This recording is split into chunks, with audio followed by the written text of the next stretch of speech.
Hey there. Did you know that every single weekday between 1 and 2 p.m., we have our Central Indiana Scoreboard show? It's like ESPN Radio the old day when they had their sports center, where we go through everything sports-wise in Central Indiana, from the Pacers and Colts to high schools and colleges, plus IndyCar and any major national sports news. Please join us every weekday between 1 and 2 p.m. The scoreboard show is getting better every day, Susie, and I work really hard on it. I hope they listen. It's worth listening to. What you are listening to now is podcast number 261.2, the Combat Sports Report with Hanson Crafton, as he previews UFC 315. You're listening to the Central Indiana Sports Report with your host, Greg Mengelt. Welcome, fight fans, to the Central Indiana Sports Report. I'm your host, Greg Mengelt. With me is our fight expert, Hanson Crafton, who's going to be breaking down UFC 315, a really good one. Of course, it's Saturday night. Early prelims, 6:30 on ESPN+. Prelims, 8 o'clock on ESPN. And the main card at 10 o'clock on pay-per-view. And we've got the men's welterweight title fight, Belal Muhammad versus Della Maddalen. Hanson, welcome. How's it going?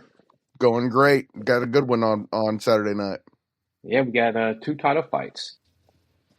And the headliner I just mentioned, Muhammad versus Della Maddalen. That's going to be an interesting one, isn't it? Yes, you got two guys on a really big streak. Muhammad's on a 10-fight unbeaten streak. He had not a loss in between some wins. He had a no contest. He got poked in the eye in a fight, was unable to continue. But outside of that, he's had 10 fights in a row where he hasn't lost. Della Maddalen, he's got he's 17-2 overall. So he lost his first two professional fights, and then he's ran off 15 straight since. He's 8-0. Yeah, he's 8-0 since coming to the UFC. So that one's real interesting. Styles make fights. You got a wrestler in Muhammad who's a really good ground fighter. He's a great wrestler, great control. Not going to get a lot of action from Muhammad. Out of those 10 fights he's won or without a loss, all 9 of the 10 are by decision. So he's not a guy that's going to get any finishes. He does take guys down. He'll grind them, wear them out a little bit, and he's very comfortable staying on top on the ground. Jack is a different fighter. He's 17-2, like I said, but he's got 14 finishes. So he's a guy that does go for it. He's well-rounded. He's good on the feet, and he's good on the ground. What was that? Said love it.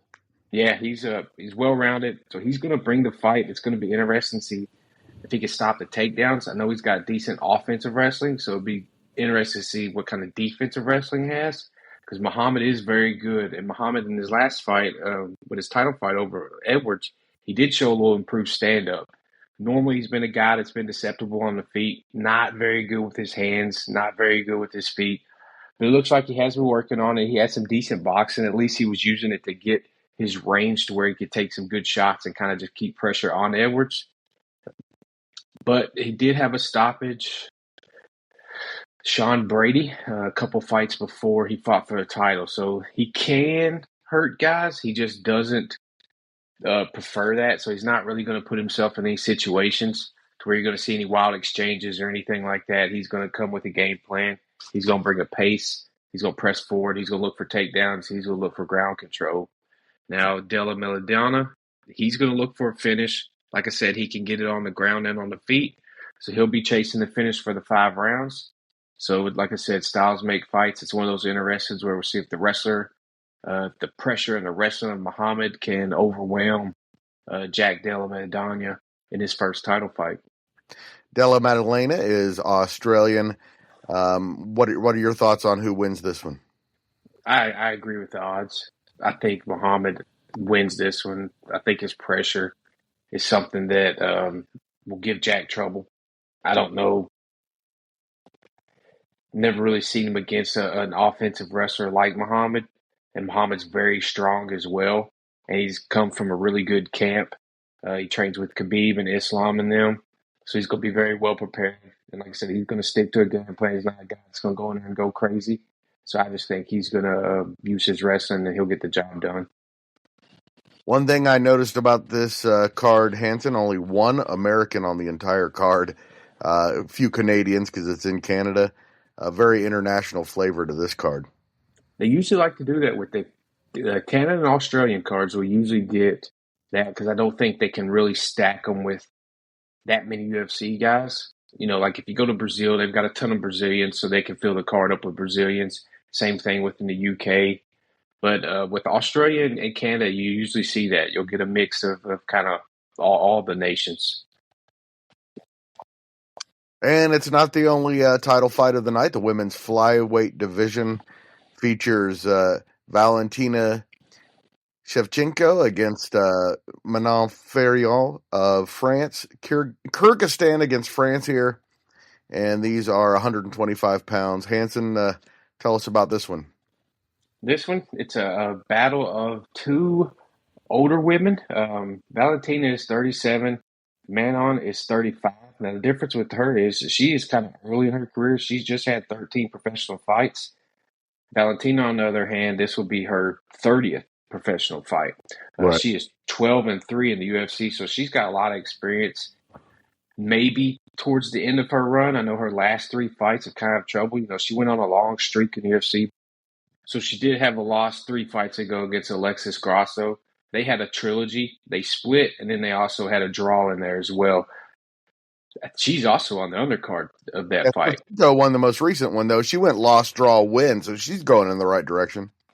Yeah, the fight before that was a tough fight for her, so it's interesting to see where she's at. Fiorot, on the other hand, she's kind of a late bloomer. She was a kickboxer. I don't know how long she kickboxed. I know she had a karate background as well. But she was kickboxing. She did that for a while. She was a national champion so she's very good on the feet. She is like Jack Maddalen earlier. She lost her first professional fight, but she hasn't lost since. So she's won 12 straight going into this fight. Going to be a very interesting fight. Valentina is very well-rounded. She's good on her feet. She's good on the ground. She's one of those that can kind of dictate where the fight goes because she's usually better than the girl she fights in both areas. Now, in the last trilogy with Grasso was a better ground fighter, but Valentina was bigger and stronger, so she kind of, when it went to the ground, she would use her size to kind of stay on top, or she kept it on the feet where she had the advantage. Here, I don't think she's going to have the advantage on the feet, so I think she will look to use her wrestling against Fiorot. Fiorot's long. I don't know if she'll be able to get the takedowns on her. I see this being a very close fight. It'll go the distance. And I think I'm going to go with a surprising favorite in Fiorot. Yeah, I'm surprised she's the favorite. Shevchenko, of course, is the name in this one. Fiorot is minus 140 to win this one. I was a little surprised by that. I was too. And a lot of people in the mixed martial arts community were as well. A lot of people are still taking Valentina. I've seen a lot of people say that this is an opportunity to win some money. I just, like I said, I've watched the last probably 5-6 fights of hers. She does seem like it's kind of catching up to her. She's been in a lot of fights. I know she had a kickboxing background before she got into MMA as well. And even though they're close in age, I just think Fiorot's the fresher of the two in mixed martial arts in the fight game. And I think I think she wins it with her stand-up. I honestly think she's going to be able to keep the fight on the feet, and I think she's going to show that she's the better kickboxer of the two, and I see her winning the decision. Anything in the undercard that gets your attention? Of course, Alexa Grasso is fighting Natalia Silva, also at the women's flyweight division. Any of the undercard really grab your attention? Jose Aldo's on there. It's always fun to watch a legend fight. But interesting about the Grasso fight, I think that is a number one contender fight. So if she wins that and then Fiorot wins, we could see that. If she wins and Valentina wins, I don't know if they'll go the fourth fight right away. So that'll be interesting for that one. That's interesting as well. But outside of that, yeah, Jose Aldo's on there. He's an exciting fighter. He's he's a Hall of Famer. He was a world champion. And he brings it when he comes. So he's always interested in a fight. And that's about it on the undercard that catches my attention. I hear a rumor that Manny Pacquiao is making a comeback. Really? Yeah, actually, I think I did hear that. I think a lot of people are hearing Carl Froch has been trying. He wants to get back in there with somebody. I know Pacquiao's going to sign a fight with Mario Barrios that's for the welterweight title. Interesting. yeah. That's a tough fight to come back to for Pacquiao. Barrios is Would pretty think good. so, yeah. I don't know about that one, but I don't know. I won't count the Pac-Man out, but he was one of those that you stop fighting for a reason, especially when you've been fighting as long as he has. So I just don't know how he's going to look. Hopefully he's not in a situation where he needs money. He's going to keep doing this. Yeah, hopefully. Some guys just miss it and need to do it again. Yeah.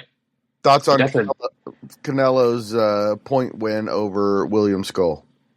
If he fights Bud Crawford like that, he may get stopped. Right. I thought, the issue with the whole weekend is, and you get this in fights, especially in boxing, when you have bigger fights that you're lining up later in the year, and then you give all these guys pretty much squash matches they should win. I think you get what you got last weekend. You got a bunch of fights where guys were going out there just playing it safe. They had a big check coming, and then they have a better fight at the end of the year they're already looking forward to. So I think that was the issue for the weekend. Thank God for Inoue, saved it Sunday night with a hell of a fight. I mean, he's just a guy he's gonna do that every time, and that's just how he is. He says that he's 33 now. He says he could ride off in the sunset if he wants, but he says he likes wars, and that's what he gives you. So he saved the weekend, but I think all those other fights outside of Garcia just getting surprised by Romero, I think everybody else kind of, Haney especially, we're kind of looking forward to the fight they have scheduled next. Tell me about what you take away from the Times Square deal, like the atmosphere. What was that like? I don't think anybody liked it. It didn't seem like any of the fighters liked it. They said it felt kind of lackluster. It's hard for them to get up for. So I don't know. I think some events are just best in a packed arena where you can hear the fans coming, and I think fights are really one of those where it's made for arenas. Outside fights are good every now and then, but you got to give me like a stadium where you can still get that fan atmosphere and hear the crowd and things like that. The Times Square thing, it was cool. It was neat to see, like, all the graphics and all the extra stuff they had. But as far as a fan experience, I don't think it was too great. All right, Hanson, thank you so much for your time. Look forward to seeing what happens this weekend and hearing about it from you, and continuing to do this every week that there's some fighting. So thanks for your time. No trouble. Remember, May 31st, big boxing card in Louisville. It's going to be a really good one. Get down there and see it, right? Yes, get down and see it. You don't want to miss this one. Like I said, it's going to be every good local fighter that's around here is going to be on this card. So it's going to be very fun. Thanks so much to Hanson. Love his passion for the fighting sports. Look forward to talking to him each week. And thank you for listening. If you like what you hear, you can help us out to continue to grow and thrive by sharing these podcasts with your friends and family. We thank you in advance.